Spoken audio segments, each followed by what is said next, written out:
Welcome back to Admit It with Alexis White. I want to talk today about whether or not universities are going to be able to survive another era of Trump funding cuts or possible Trump funding cuts. But in order to talk about that, I want to kind of give a little bit of background on why federal funding is really, in a lot of respects, and much to a lot of people's chagrin, why federal funding is the backbone of university life, university research, and essentially why it's the backbone of undergraduate education in so many ways. And I think that's difficult for people to stomach, because depending on, your religious ideology or your political affiliation, you may be feeling, of course, that why should the government be funding research that uses fetal tissue obtained from abortion? Or why should the federal, why should my tax dollars be funding something that is not aligned with my political or religious ideology? And so that's just a teeny smidge of the types of things that have been cut by Trump in the 2.0 era. Does it really matter? Are the universities really suffering? We can look at this and say, well, they have so much money. Like, how can you charge $90,000 a student and not be able to afford to support research? Why do my tax dollars have to be a significant portion of this? And these are all really good questions. And in a lot of respects, it feels, when we look at the cost of higher education, it feels in some ways really like disingenuous. How can you charge this tuition and then still kind of have me paying for, my kid doesn't even go to the University of Alabama, or my kid doesn't even go to the University of Michigan, and my tax dollars are still going to research funding that I don't agree with. So I want to talk about what federal funding actually does, where it can be harmful to have those big chunky reductions. And I mean, anywhere from tens of millions of dollars to hundreds of millions of dollars, and what it actually does sort of at the baseline, the trickle down, and then also kind of how it feeds the beast, the university beast. So having gone to UCLA, I can say that, which is a top research institution. I think it's one of the top 10 in the country. And it's a public university. So that means that most everything that UCLA does is funded by the state or funded by the federal government. When I was there, one of the things that happens at a larger research institution is that you are taught by graduate students who are teacher assistants. They call them TAs. So you go into a classroom of, let's say, 500 or 600 kids or 300 or 400 kids, and your professor is the one lecturing. So that would be the expert on the topic, whether you are in psychology 101 or you're in your first life science class, or you're in an art history class or a sociology course. Then what happens is you leave that lecture and you go to a teacher assistant-led breakout group. Now, maybe not in that same day, maybe a few days later.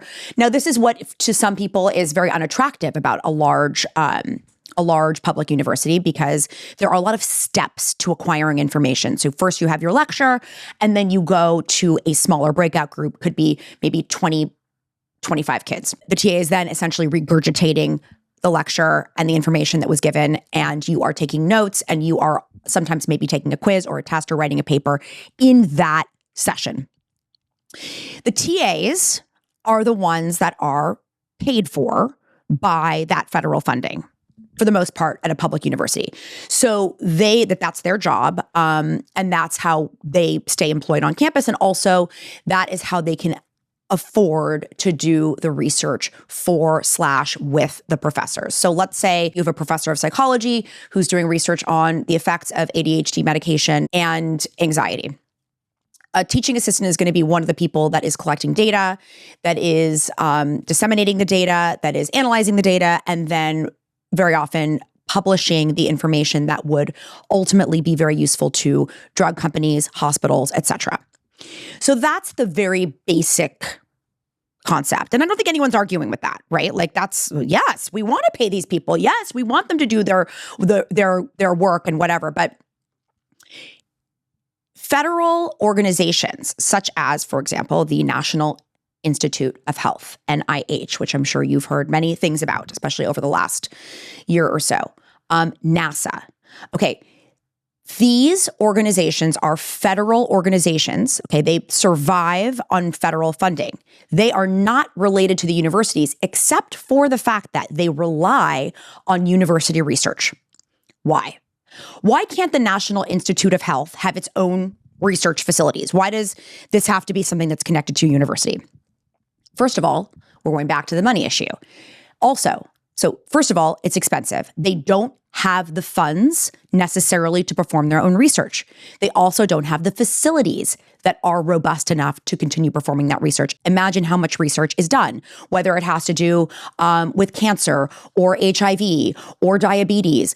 All of these things take thousands and thousands and thousands of people. They require extremely intuitive technology and equipment, lab space, etc. And of course, employees. We have to pay these people. Now, let's go back to those teaching assistants. Those teaching assistants are the same people who often are working in research labs.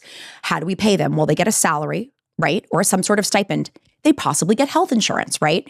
They possibly get all these other things that help keep them employed. So where is the trickle-down effect, and what are we seeing as really kind of the monster problem of the cuts in federal funding, which, again, aligned with certain ideologies, feels sort of like, well, I don't know why I'm paying for that. Like, I don't agree with it.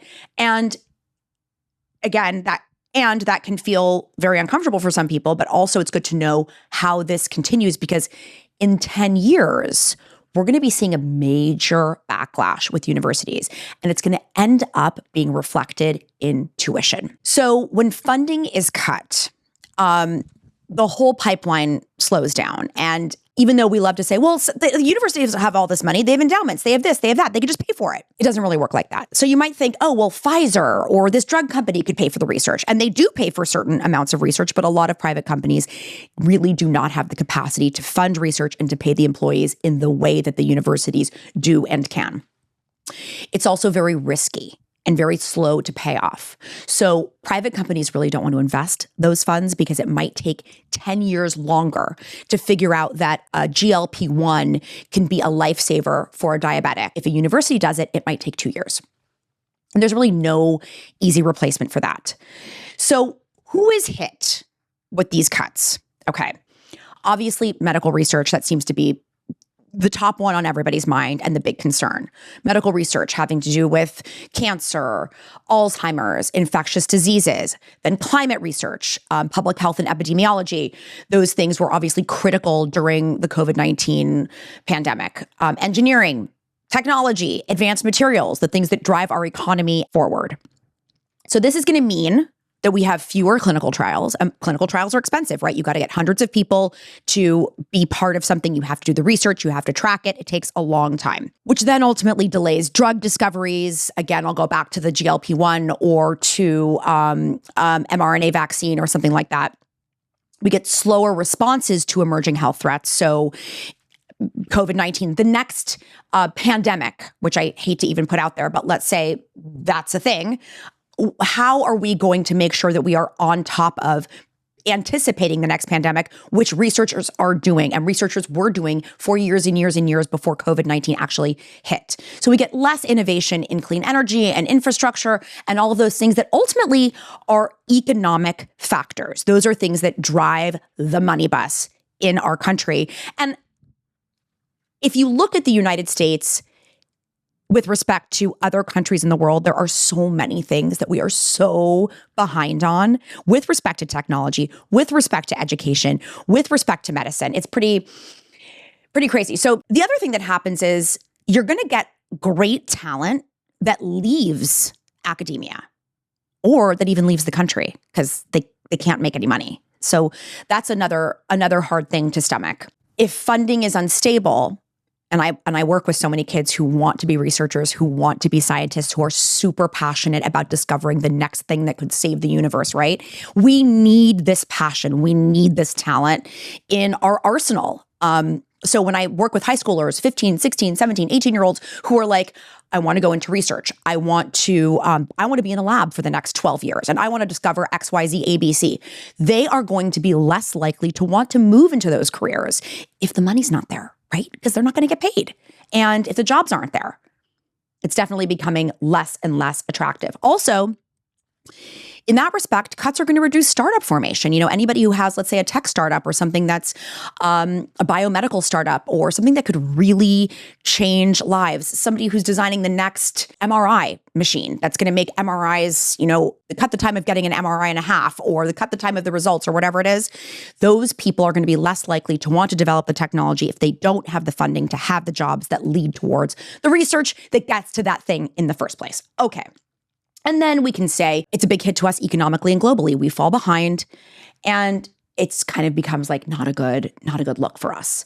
So the bottom line is that the federal funding, it is in a lot of respects a public investment, and it's a much deeper investment than any of us really, unless you're in academia, you don't really know how far reaching these effects are. Last spring, I was visiting ASU and I have a contact there who I spoke with about federal funding cuts. Now, at ASU, for example, they're doing extremely cutting edge research with NASA, with the Mars rover, with cancer research, and they have quite an operation. And the person that I was speaking with said, depending on how things look over the next few years, you're going to see half of Tempe.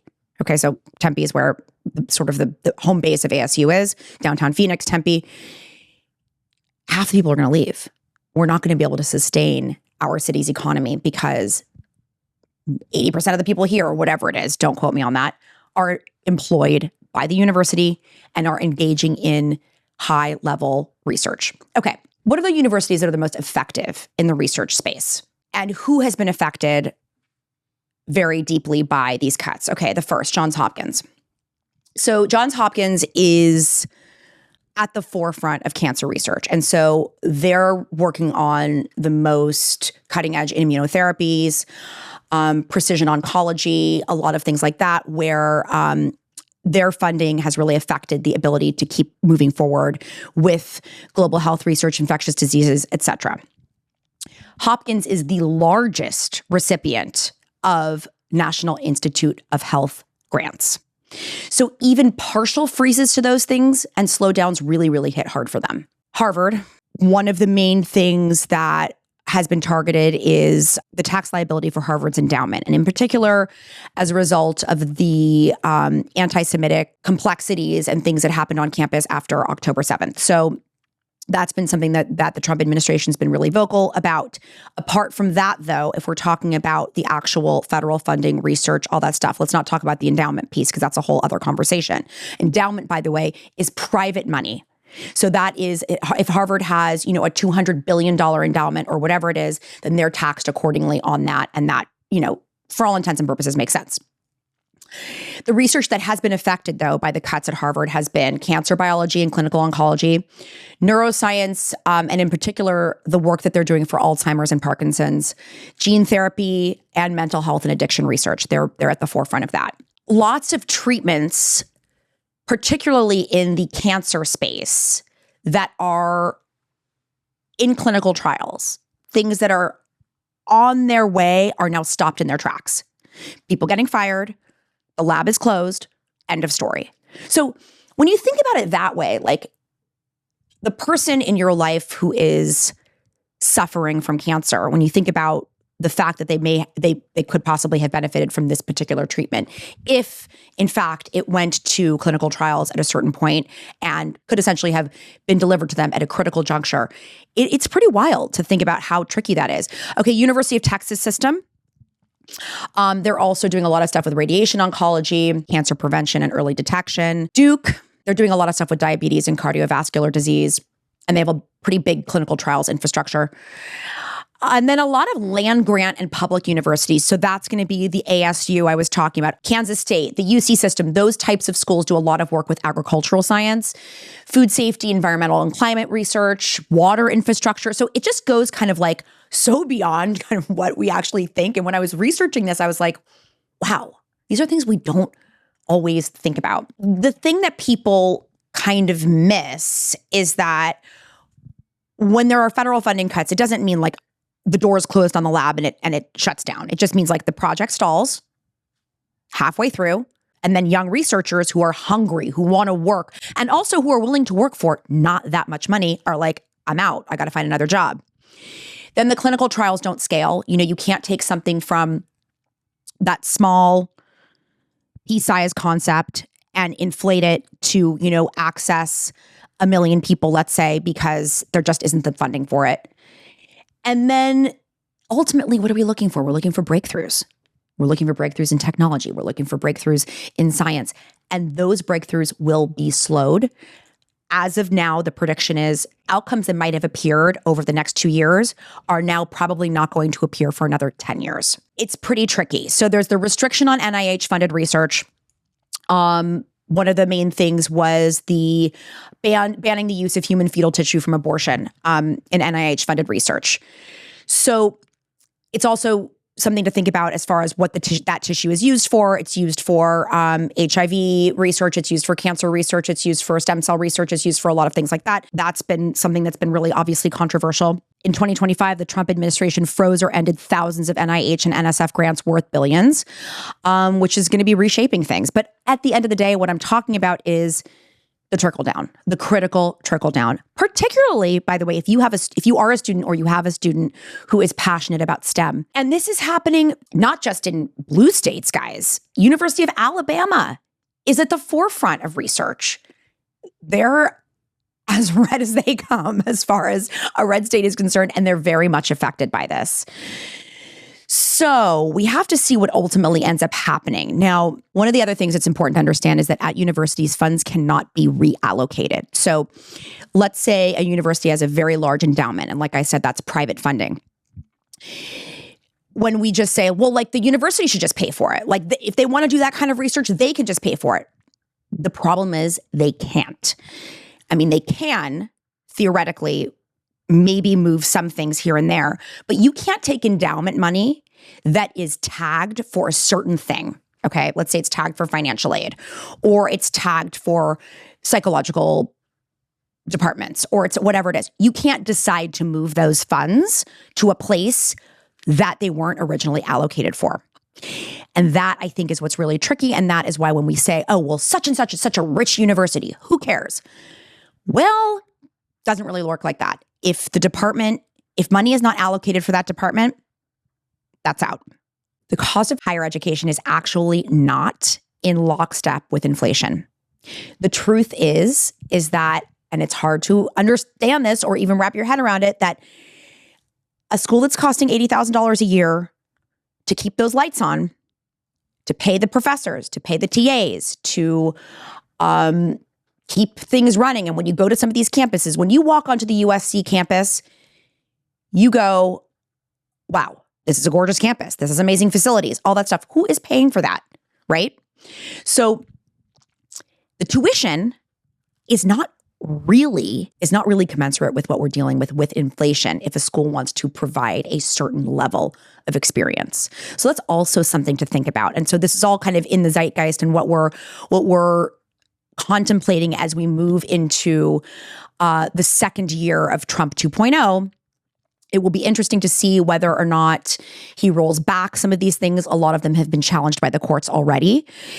Also, will we see more progress on student loan repayment efforts? So lowering the monthly payments in some respects, stopping people from, collections and different things like that. So that's kind of interesting.